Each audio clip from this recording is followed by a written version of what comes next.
Alright guys, welcome. Today I'm going to show you how to put in camber bolts on your McPherson Strut car, like in my example the MRS, which has McPherson Struts in the front and in the back. Because these are a pretty easy way to adjust camber on your car. In addition to that, you can get more camber than the standard bolts allow you to. Yeah, because I have these standard struts only with lowering springs.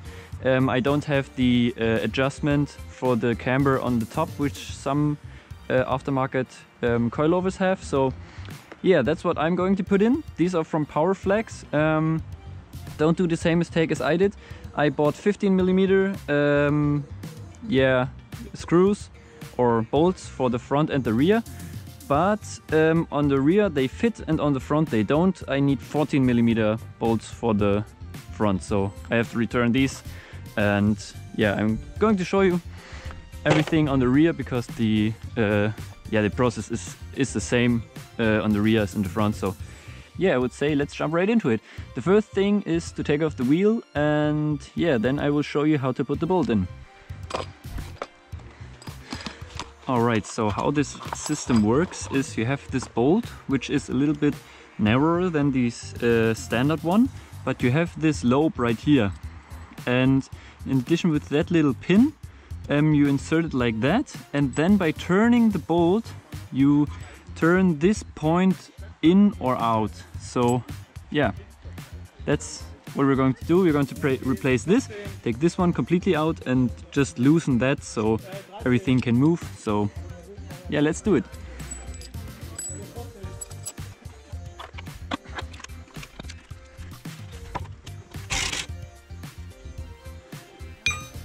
Perfect.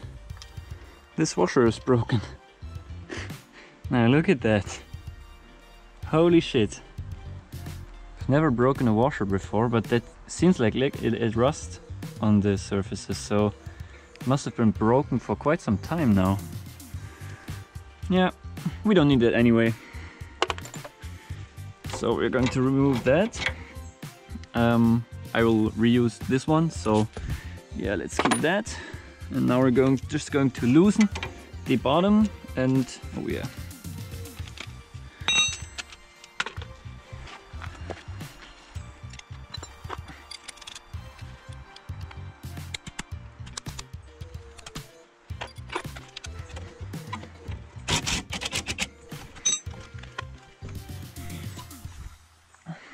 Alright, so as you can see, that's what we're using. You can see you can push and really adjust the camber just by pushing in and out on the hub.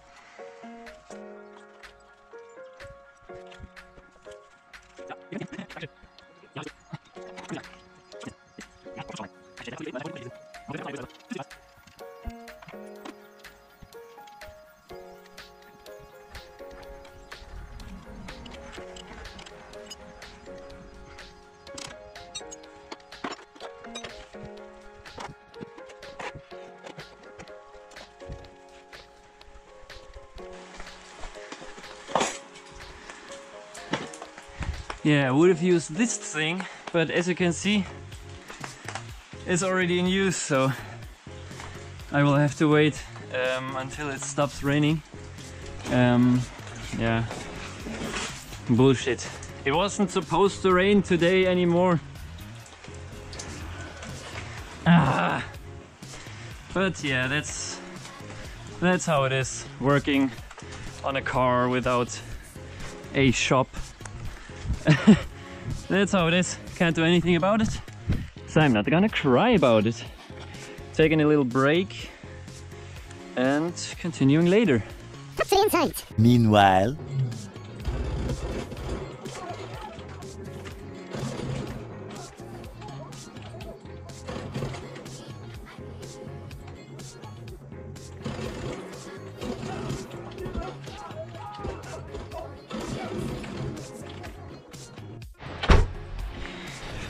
Alright, cam is running, so let's continue and finish this car. Alright, where did we stop? I put in the bolts, yeah. I was about to explain. On the very wet, wow. Can I unfold this, please? On the very wet explanation sheet, you can see it here. Tap in, tap out. Tap in means negative camber, tap out means positive camber. So I put the tap. Don't know if you can see it. It's pretty hard to see. Right here is the black, this large tap. I put that to the inside, and then you can just take your it's the 17 and turn. Or wait, I'm gonna fasten that so this washer won't pop out again. So, and I'm already going to put a little drop of Loctite on it, so I don't have to unscrew it later. Just a little bit, because this is a lock washer already, so you won't need that much, but safety first. So just tighten it a little. Don't tighten it, just put the nut on. So all right. So, and then you have to watch closely. Right here, if I turn this, you can see now it goes in, and then it goes in all the way, and now it comes back out. So you have to find, the perfect spot that you want, but I'm going to just put it on full camber. I'm going to try out how much that affects my driving on the track, but now I'm going to check. Yeah, right here it comes back out, so I'm going to put it back in, and right here should be the perfect spot. So alright, we've got that in, that tightens. So next is tightening the bolt.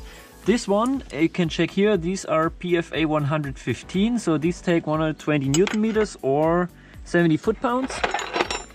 So we're going to take our torque wrench, set that to 120, so I'm going to 112 with the 0, and then 8 more. Wait, unscrew. 8, that's 120, and I need the 17. Please give me the 17. That's the 21. Where's my 7? I think, is that the 17? No, that's the 19, but where's the 17? Right here.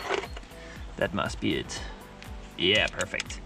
So, going to put my wrench on here, torque wrench on there, and now we're just going to tighten it to 120 foot-pounds. As you can see, I reused that washer. I think you don't have to, but in the back you can see there's a washer on the front and on the back, and now the new bolt only has this one washer at the right here and none here. In the front it's completely different because there are no washers, so I'm going to reuse this to, I don't know, might be good, maybe you don't need it, but I like to keep it stuff mostly factory, so yeah, we're going to do it like this. So all right,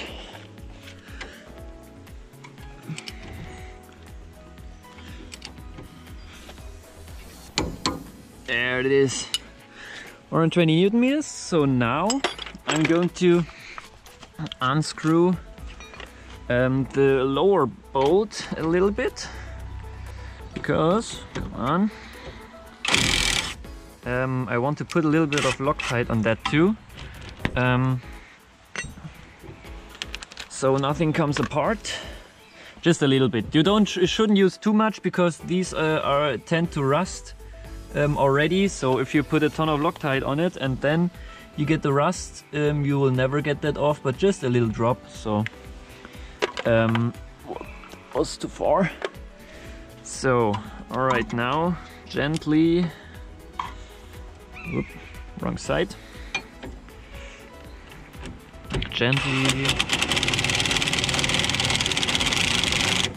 put it on, and now we're going to tighten that to 136 Newton meters. I don't know what's that in, I think it's something slightly above 100 foot-pounds, so, but I'm going to go with Newton meters, so that's 126, and I'm going 10 over.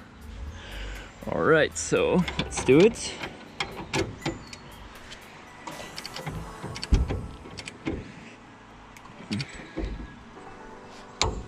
All right, there we have it. Now it doesn't want to come off. Yeah, come on. Yeah, perfect. So, and what I like to do is to take like a pen like this and just mark the bolts, so you can later check, once you ever take the wheel off, check if any of these components moved at all, or if they stood in place as they were supposed to. I'm going to mark that. As you can see, I marked the washer, the nut and the strut itself, and I'm going to do the same on the back, because once these move it means they weren't tight enough, and but also it would adjust the camber, so yeah, that's to be considered. Also the lower one, that's just to have a little bit of safety and to be able to check if your bolts are tight. So yeah, we're done with that. So it's just putting tire back on and you're done. I'm going to measure the camber after it, but I will do that after I will put the wheel on, then drive back, turn a little bit, and then measure it again, because the suspension always has to settle first before you can take accurate measurements. I did that before I measured this side too. And yeah, let's do it. Oh. That looks delicious. Good soup. Who doesn't love working on wet parts? And yeah, one thing, if you're building a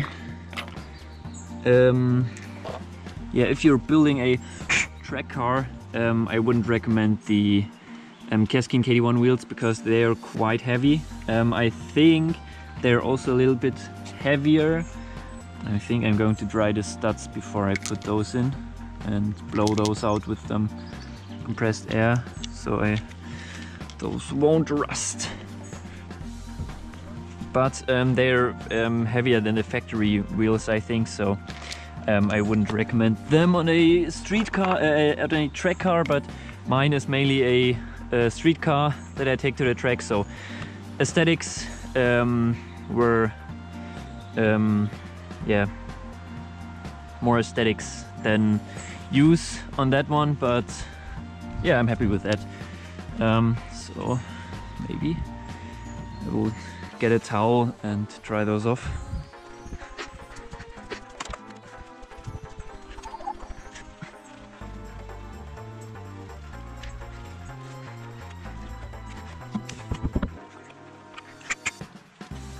And yeah, one thing about these nuts, I like them, they look pretty cool, but yeah, it's a little bit annoying that you can't use the impact to put them on or take them off, so because the paint already is coming off, and I'm only using hand tools, so yeah, I don't know, the paint is not really durable.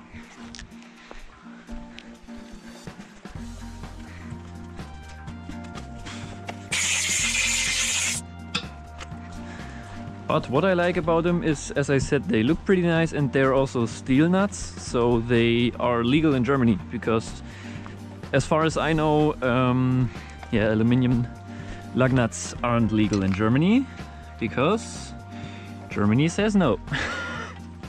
Don't ask me why, but yeah, maybe it's, I don't know, they think it's not, yeah, durable, or how do you say, strong enough, the material.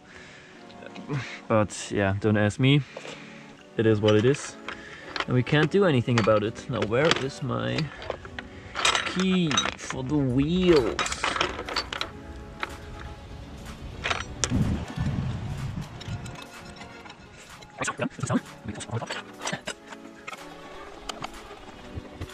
Right. And if you're wondering why I'm using this piece of wood and this cloth, is because this is the standard factory jack.